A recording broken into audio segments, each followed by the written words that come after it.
لہا ما کسبت، اس کے لیے ہے جو اس نے کمایا. کسب کس کو کہتے ہیں؟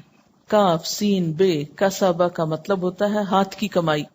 یعنی کوئی شخص اپنے ہاتھ سے جو کماتا ہے اس کا فائدہ اسی کو جاتا ہے. یعنی اگر کوئی شخص اپنے لیے کوئی اچھے کام کرتا ہے تو اس کا فائدہ وہ خود پائے گا، لیکن شرط کیا ہے؟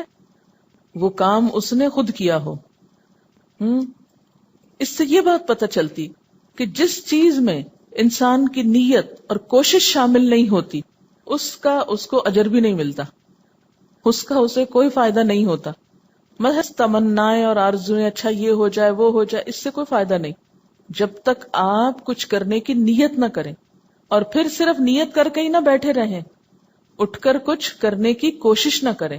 یہ الگ بات ہے کہ کوشش کے باوجود ہوا نہیں تو آپ کو نیت کا ثواب مل جائے گا. اچھا، پھر آپ سوچ رہے ہوں گے شاید کہ صدقہ جاریہ پھر کیا ہوا؟ وہ انسان خود تو نہیں کر رہا ہوتا، بعد میں آنے والے لوگ کر رہے ہوتے ہیں. کیا کیا ہوتا ہے صدقہ جاریہ؟ انسان کی اولاد، انسان کا مال، انسان کا علم، یہ تین چیزیں انسان کے لیے صدقہ جاریہ بنتی. اب آپ مجھے بتائیے کہ یہ صدقہ جاریہ کیسے بن گئی؟ اولاد کام کر رہی ہے، ثواب ماں باپ کو جا رہا ہے. ابھی تو میں نے کہا تھا جب تک نیت اور ارادہ شامل نہ ہو اور کوشش شامل نہ ہو، اور جیسے کہا گیا لہا ما کسبت، تو فائدہ کچھ نہیں. اولاد انہی والدین کے لیے صدقہ جاریہ ہوتی ہے جو اس کی اچھی تربیت کرتے ہیں، جو کوشش کرتے ہیں کہ ہمارے بچے دین پر ہوں. مال اسی شخص کے لیے صدقہ جاریہ بنتا ہے جس کے لیے انسان نے کوشش کی ہو، محنت سے حلال کمائی کا کمایا ہو اور پھر اسے نیکی کے کام میں لگایا ہو. کیونکہ پیچھے آپ پڑھ چکے نا کہ اللہ تعالی صدقہ قبول نہیں کرتے جب تک کہ وہ حلال کمائی سے نہ ہو. حرام کا صدقہ نہیں قبول ہوتا. لہذا اگر کوئی شخص اپنے ہاتھ کی کمائی سے یا اپنی ملکیت کے مال سے، بعض مال آپ خود نہیں کماتے، مثلا شوہر نے آپ کو حق مہر دیا، تب آپ نے کمایا تو نہیں، لیکن یہ کہ آپ کی ملکیت ہے یہ، یا ماں باپ سے کچھ وراثت میں مل گیا، تو چونکہ ماں باپ پر آپ کا کچھ حق ہوتا ہے تو وہ مال آپ کو اس رشتے کے عوض یا خون کے تعلق کے عوض مل گیا، لیکن آپ خود مالک ہیں اس مال کو آپ نے کسی اچھے کام میں لگایا، وہ آپ کے لیے صدقہ جاریہ ہوگا. اسی طرح علم، تو علم میں بھی تو ارادہ اور کوشش ہے نا. آپ نے اچھی نیت سے علم حاصل کیا، اس لیے نہیں کیا کہ ہم دوسروں پہ چڑھائی کر سکیں اور دوسروں کو ہرا سکیں اور دوسروں کو جواب دے سکیں اور دوسروں کو بتا سکیں کہ دیکھو ہم کتنے قابل ہیں، اس لیے نہیں، بلکہ اللہ کی رضا کے لیے، سیدھا رستہ پانے کے لیے. تو جو شخص اچھی نیت سے اچھے کام کرتا ہے، علم حاصل کرتا ہے، پھر اس کو سکھاتا ہے، تو اس کی کوشش ہو گئی نا، بیچ میں تھوڑی کی تو تھوڑی، زیادہ کی تو زیادہ، جتنی اس نے ایفرٹ کی اور جتنا اس نے اس بات کا ارادہ کیا کہ زیادہ سے زیادہ لوگوں کو مجھ سے فائدہ پہنچ جائے، چاہے وہ سامنے بیٹھ کے فائدہ پہنچائے یا کسی بیک سپورٹ کے ذریعے. اب وہ کیا ہے، جو اس کی کوشش تھی اس کا صلہ اسی کو ملے گا. مثلا کہ میں ایک کوشش کر رہی ہوں کیونکہ میں بولتی نظر آ رہی ہوں آپ کو، لیکن اس بولنے میں ہو سکتا ہے کسی اور کا ہاتھ ہو، مجھے کوئی چیز کسی نے لکھ کر دی ہو، کوئی چیز کسی نے بتائی ہو، آخر مجھے بھی تو کسی نے سکھائی نا، تبھی میں آگے بول رہی ہوں. تو اس میں جتنی میرے پیچھے کوششیں ہیں، جنہوں نے مجھ کو سکھایا، جنہوں نے مجھے سپورٹ کیا، جنہوں نے مجھے فیسیلیٹیٹ کیا، وہ اگرچہ سٹیج پر نہیں بیٹھے ہوئے، لیکن اس کوشش میں ان کا بھی ہاتھ، ارادہ اور نیت شامل ہے، اور اس کے ذریعے وہ آگے جا رہا ہے. اب بول میں رہی ہوں لیکن میرے بولنے میں ان کے لیے بھی صدقہ جاری ہے، کیونکہ ان کی بھی کوشش بیچ میں ہے.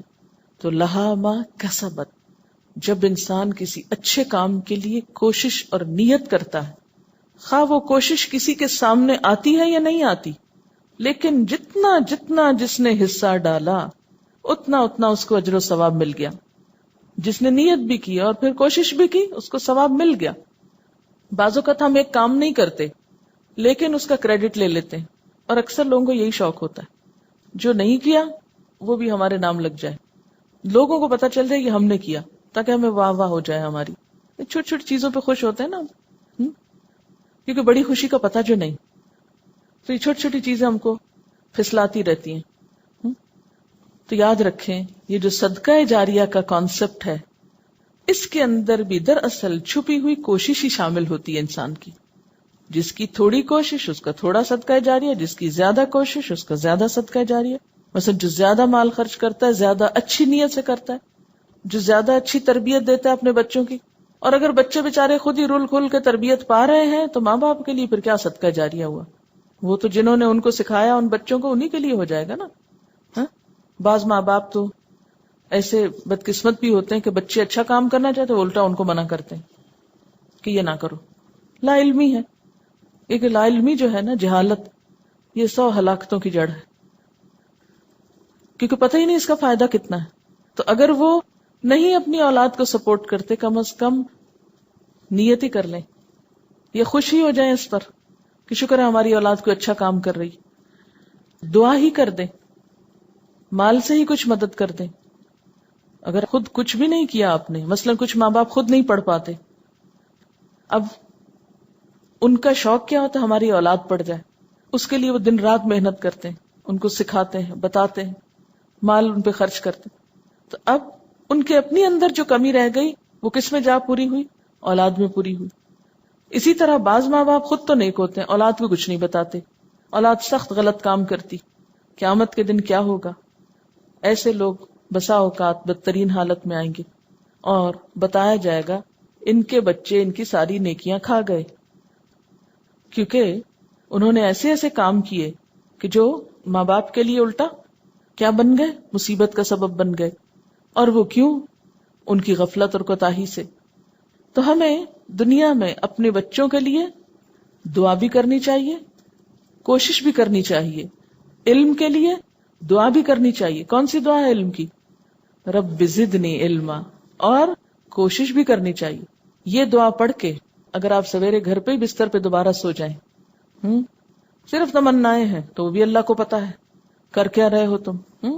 اسی طرح مال ہے لیکن خیر کے راستے میں نہیں خرچ کرنے کو دل چاہتا.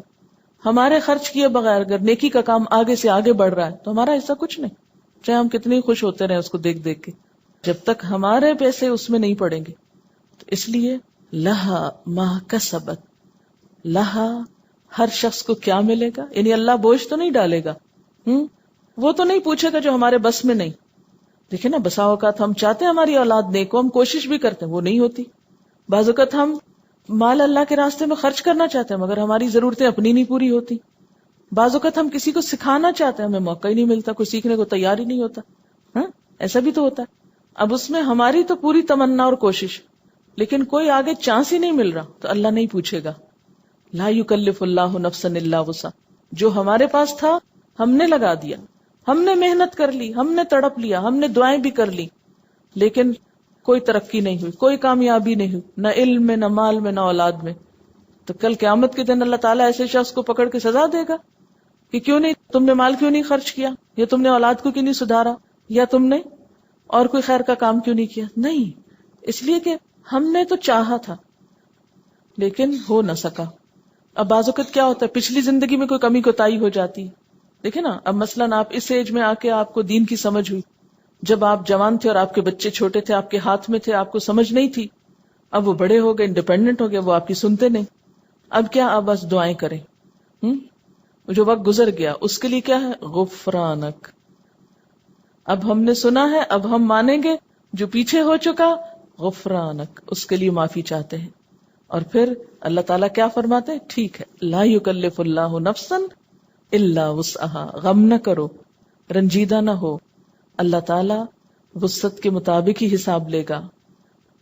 وعلیہا، اور اسی طرح انسان کے ذمہ ہے، انسان پر پڑے گا کیا؟ مکتسبت، جو اس نے کیا. اکتساب کس کو کہتے ہیں؟ کسبہ اور اکتسبہ کا روٹ ایک ہی ہے. اکتسبہ کا مطلب ہوتا ہے صرف اپنے لیے کرنا. کسبہ اپنے اور دوسرے دونوں کے لیے کرنا. اسی لیے آپ دیکھیں نا، اولاد کے لیے کرنا بھی کسب ہے، ٹھیک ہے نا. جب انسان کوئی کمائی کرتا ہے تو بچوں کو بھی دیتا ہے نا، تو دوسروں کے لیے بھی کسب کر رہا ہے. لیکن اکتسبہ ہوتا ہے صرف اپنی ذات کے لیے کرنا. تو اس سے کیا پتہ چلتا ہے کہ انسان اگر غلط کام کرتا ہے تو اس کی ذمہ داری خود صرف اس کے اپنے اوپر ہے، اس کے بچوں پہ نہیں جائے گی. یا بچے غلط کام کرتے ہیں تو اس کی ذمہ داری پھر ماں باپ پہ نہیں جائے گی، کیونکہ ماں باپ نے نہیں چاہا کہ وہ غلط کریں. پھر اکتسبہ بھلائی اور برائی دونوں کے لیے استعمال ہوتا ہے. تو وَعَلَيْهَا اور اسی پر ذمہ داری ہے، مکتسبت جو اس نے کمایا.